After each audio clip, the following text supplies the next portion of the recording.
മാർഗദർശക മണ്ഡലത്തിന്റെ നേതൃത്വത്തിൽ നടത്തുന്ന ധർമ്മസന്ദേശയാത്ര മലപ്പുറം ജില്ലയിൽ തുടരുകയാണ്.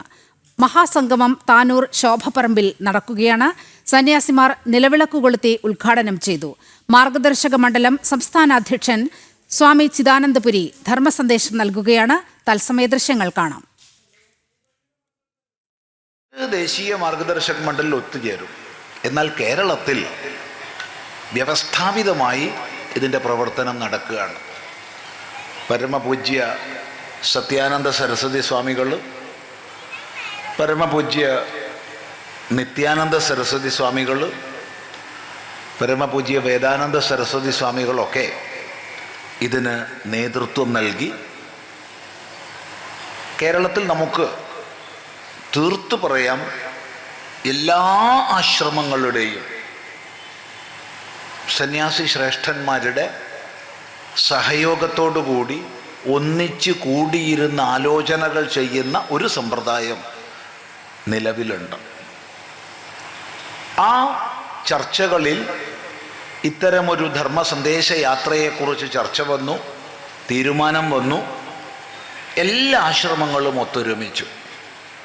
മാതാ അമൃതാനന്ദമയി അമ്മ മുഖ്യ രക്ഷാധികാരിയായി, സുപ്രസിദ്ധ സാഹിത്യകാരൻ എഴുത്തച്ഛൻ പുരസ്കാരമടക്കം നേടിയ ശ്രീ സി രാധാകൃഷ്ണൻജി അധ്യക്ഷനായി. അതിനുള്ള സ്വാഗത സംഘം രൂപീകരിക്കപ്പെട്ടു. അതിനനുസൃതമായി പ്രവർത്തനം നടക്കുകയും, നേരത്തെ സൂചിപ്പിച്ചതുപോലെ ശ്രീനാരായണ ഗുരുദേവൻ പ്രതിഷ്ഠിച്ച ക്ഷേത്രങ്ങളിൽ ഏറ്റവും വടക്കുള്ള മംഗളൂരു കുദ്രോളി ഗോകർണനാഥേശ്വര ക്ഷേത്രത്തിൽ നിന്ന് ദീപം ജ്വലിപ്പിച്ച് അതിനെ മുൻനിർത്തി കേരളത്തിലെ എല്ലാ സന്യാസിമാരും ഒത്തൊരുമിച്ചു. സന്യാസിമാരെന്ന് പറയുമ്പോൾ ഏതെങ്കിലും ഒരു ആശ്രമത്തിൻ്റെയോ അല്ലെങ്കിൽ പരമ്പരയുടെയോ എന്നൊന്നും അർത്ഥമില്ല. അതിൽ ശ്രീരാമകൃഷ്ണ മിഷനും മഠവും, ചിന്മയ മിഷനും, മാതാ അമൃതാനന്ദമയി മഠവും, ശിവഗിരി മഠവും, തീർത്ഥപാദാശ്രമവും, ശാന്തിഗിരി ആശ്രമവും, അതുപോലെ ബ്രഹ്മകുമാരീസ് പ്രസ്ഥാനവും, സമ്പോധ് ഫൗണ്ടേഷനും, ശിവാനന്ദ ആശ്രമവും, നിത്യാനന്ദ ആശ്രമവും, അങ്ങനെ പേര് പറഞ്ഞാൽ പലതും വിട്ടുപോകും. ഒറ്റയ്ക്കൊറ്റയ്ക്ക് പ്രവർത്തിക്കുന്ന സന്യാസി ശ്രേഷ്ഠന്മാരെല്ലാവരും ഒത്തൊരുമിച്ച് ഈ യാത്രയിൽ പങ്കുവഹിക്കുകയാണ്. രാമാനന്ദാശ്രമവും എല്ലാം. എന്തിനു വേണ്ടി? നമ്മൾ പ്രശ്നങ്ങളെക്കുറിച്ച് വാതോരാതെ പറയാറുണ്ട്. പല സ്ഥലത്തും പല ക്ഷേത്രങ്ങളിലും അല്ലെങ്കിൽ മറ്റു പല സദസ്സുകളിലും നമ്മളെ തന്നെ പ്രഭാഷണത്തിന് വിളിക്കുമ്പോൾ ഹിന്ദു നേരിടുന്ന വെല്ലുവിളികൾ എന്നൊക്കെ വിഷയങ്ങൾ വയ്ക്കാറുണ്ട്. ഞാൻ പറയും, നിങ്ങൾ വേറെ ആരെങ്കിലും വിളിച്ച് പറയിപ്പിച്ചോളൂ, ഞാൻ പറയില്ല. കാരണം വെല്ലുവിളികളും പ്രശ്നങ്ങളും പറയേണ്ട സമയമല്ലിത്.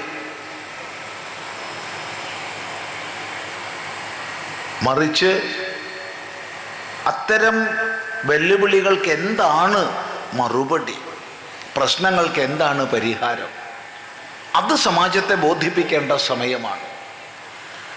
വെല്ലുവിളി ഉണ്ടാവുന്നു എന്നുള്ളത് ഒരിക്കലും ദോഷമല്ല. നമ്മളാരും ആ തൂണിനോടോ ചുമരിനോടോ വെല്ലുവിളി നടത്താറില്ല. ജീവനുള്ള സജീവമായതിനോട് മാത്രമേ വെല്ലുവിളി ചെയ്യാറുള്ളൂ. വെല്ലുവിളിക്കപ്പെടുന്നു എന്ന് പറയുമ്പോൾ സജീവതയുണ്ടെന്നർത്ഥമാണ്. അതുകൊണ്ട് അതിനെ കരുത്തോടുകൂടി അഭിമുഖീകരിക്കുക. നമ്മൾ മഹാശക്തിയുടെ സന്നിധിയിലാണ് ഒത്തുകൂടിയിരിക്കുന്നത്. ദേവിയുടെ, ഭഗവതിയുടെ പല ഭാവങ്ങൾ നമുക്കറിയാം. ദുർഗയും ലക്ഷ്മിയും സരസ്വതിയും. ദുർഗയ്ക്ക് തന്നെ എത്ര ഭാവങ്ങൾ, ലക്ഷ്മിക്ക് തന്നെ എത്ര ഭാവങ്ങൾ, കാളിക്ക് തന്നെ എത്ര ഭാവങ്ങൾ. അനേക ഭാവങ്ങളിൽ നമ്മൾ ദേവി ഉപാസന ചെയ്യുന്നുണ്ട്, അനേക ഭാവങ്ങളിൽ.